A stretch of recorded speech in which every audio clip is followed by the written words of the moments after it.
आहे, पण त्या अगोदर जर चॅनलला सबस्क्राईब केलं नसेल तर लगेच सबस्क्राईब करून बाजूची बेल आयकॉन प्रेस करा. नंबर 1. तुळशीचे पाणी पिल्याने श्वसनाच्या समस्यापासून आराम मिळतो. तुळशीमध्ये शक्तिशाली कफनाशक तसेच औषधी गुणधर्म असतात. नंबर 2. तिळाचे तेल केसांना लावल्याने केस गळत नाहीत आणि केसांची वाढ देखील चांगली होण्यास मदत होते. नंबर 3. लसूण दररोज जेवणामध्ये घेतल्यामुळे पदार्थ खमंग आणि रुचकर लागतात. नंबर 4. लसूण भाजून गूळ घालून खाल्ल्यास खोकला लवकर बरा होतो किंवा कमी होण्यास मदत होते. नंबर 5. भरलेले कारले बनवताना त्यात थोडासा गूळ घातल्यास भाजी स्वादिष्ट होते. नंबर 6. बुद्धीची वाढ करण्यासाठी रोज सकाळी आमाशयापोटी 4-5 काजू व तसेच बदाम आणि मध चाटल्यास बुद्धीची वाढ होते. नंबर 7. तांदळाच्या पिठाचे घावणे बनवताना तुटू नये म्हणून पीठ ताजे घ्या आणि जुन्या पिठाचे घावणे करताना घावणे मोडतात. नंबर 8. उपमा स्वादिष्ट होण्यासाठी रव्यामध्ये पाणी घालण्या अगोदर थोडे दही घालून परतून घ्या व नंतर पाणी घाला, यामुळे उपमा अतिशय स्वादिष्ट होतो. नंबर 9. मसाल्याच्या भाजीमध्ये फुटाण्याच्या डाळी असतात, त्या मिक्सरमध्ये बारीक करून त्याचे पीठ घातल्यामुळे मसाल्याचा भाजीला छान स्वाद येतो व भाजी टेस्टी लागते. नंबर 10. दोडक्याची भाजी बनवताना त्यामध्ये थोडीशी खसखसचे वाटण घातल्यास किंवा टाकल्यास नेहमीचे दोडक्याच्या भाजीपेक्षा अशी खसखस टाकून भाजी केल्यामुळे दोडक्याच्या भाजीची चव बदलते व छान लागते. नंबर 11. उपमा स्वादिष्ट होण्यासाठी रव्यामध्ये पाणी घालण्या अगोदर थोडे दही घालून परतून घ्या व त्यानंतर पाणी घाला, यामुळे उपमा अतिशय स्वादिष्ट होतो. नंबर 12. फ्रीजमधला बर्फ चाकू किंवा चमच्याने खरडून काढू नये. काही वेळासाठी फ्रीज बंद करावे, त्यामुळे आपोआपच सर्व बर्फ वितळून जातो. नंबर 13. तुपाला छान खमंग असा वास यावा यासाठी तूप कढवल्यानंतर त्यामध्ये 5 ते 6 तुळशीचे पाने टाकावे. तुळशीचे पाने टाकल्यामुळे तुपाला छान खमंग वास येतो. नंबर 14. दाणेदार बासुंदी बनविण्यासाठी दूध आटवताना त्यात थोडा रवा किंवा खवा खरपूस भाजून टाकावा. नंबर 15. सांडगे बनवताना फक्त चणा डाळ वापरण्याऐवजी मटकीची डाळ, मुगाची डाळ एकत्र करून बनवावे, म्हणजे सांडगे छान चवदार होतात. नंबर 16. मातीच्या भांड्यात दही लावल्यानंतर बऱ्याच वेळा भांड्याचा वास येतो आणि भांड्याला बुरशी लागल्यासारखे होते. अशा वेळी भांडे साफ करताना लिंबू व व्हिनेगर चोळून भांडे धुतल्यास बुरशी लागत नाही आणि वास देखील निघून जातो. नंबर 17. साजूक तूप घरी तयार केलेलेच वापरावे, कारण बाजारात मिळणाऱ्या तुपात भरपूर प्रमाणामध्ये भेसळ असते. नंबर 18. पराठ्यांसाठी कणिक मळताना त्यामध्ये ताक किंवा दही घालून मळा, त्यामुळे पराठ्याचे स्वाद दुप्पट वाढते. नंबर 19. ढोकळा लाल होऊ नये यासाठी अगदी चिमूटभर हळद घालावी आणि सोडा किंवा इनो ढोकळा बनवायला ठेवते वेळी बॅटरमध्ये घाला, म्हणजे ढोकळा लाल होणार नाही. नंबर 20.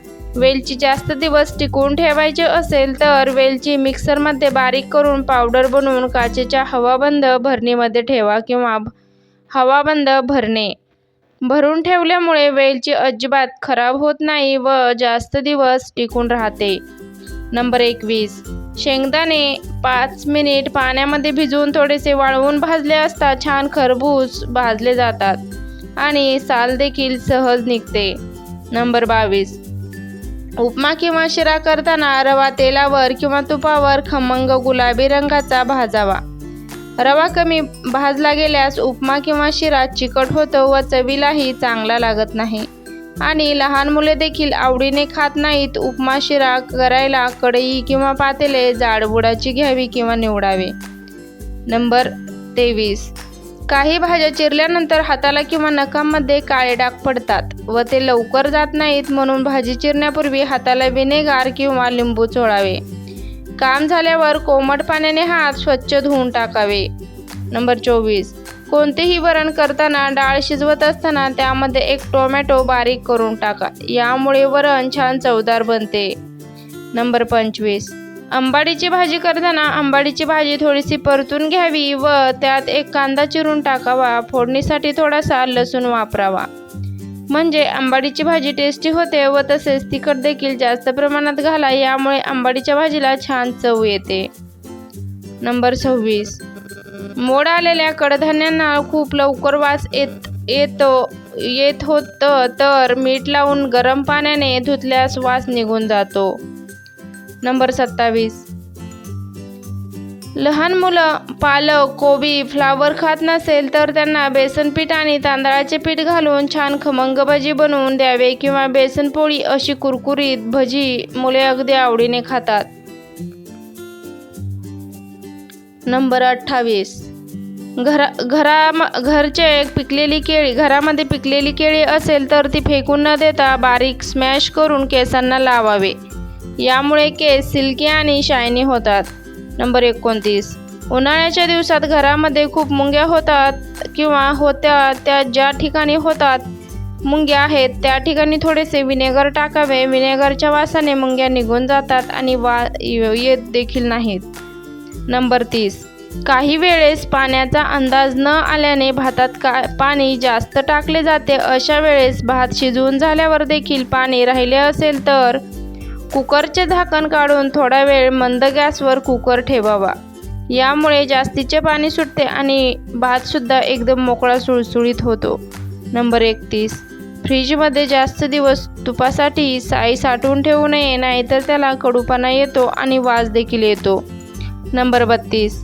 दुधी भोपळा हार्टसाठी अतिशय उपयुक्त असते, त्यामुळे भाजी किंवा पराठे बनवून दुधी भोपळा आवर्जून खाल्ला पाहिजे.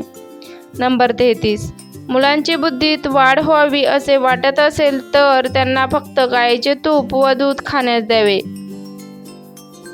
नंबर 34. अति जागरण केल्याने शरीराची प्रतिकारशक्ती कमजोर होते आणि पचनक्रिया बिघडते, तसेच मानसिक आजार देखील वाढतात. नंबर 35. फक्त तूर डाळीचे वरण खाल्ल्याने पित्त होत असेल तर तूर डाळ आणि मूग डाळ मिक्स करून वरण बनवावे, त्यामुळे पित्ताचा त्रास कमी होतो किंवा होणार नाही. तर मैत्रिणींनो, वरील उपयुक्त आणि महत्त्वाच्या किचन टिप्स तुम्हाला आवडल्या असतील तर व्हिडिओला लाईक करा, व्हिडिओ इतरांसोबत शेअर करा आणि असेच नवनवीन माहितीचे किचन टिप्सचे व्हिडिओ पाहण्यासाठी आपल्या कुक विथ प्रियांका मराठी या चॅनलला देखील नक्की सबस्क्राईब करा. व्हिडिओ शेवटपर्यंत पाहिल्याबद्दल मनापासून आभार. धन्यवाद.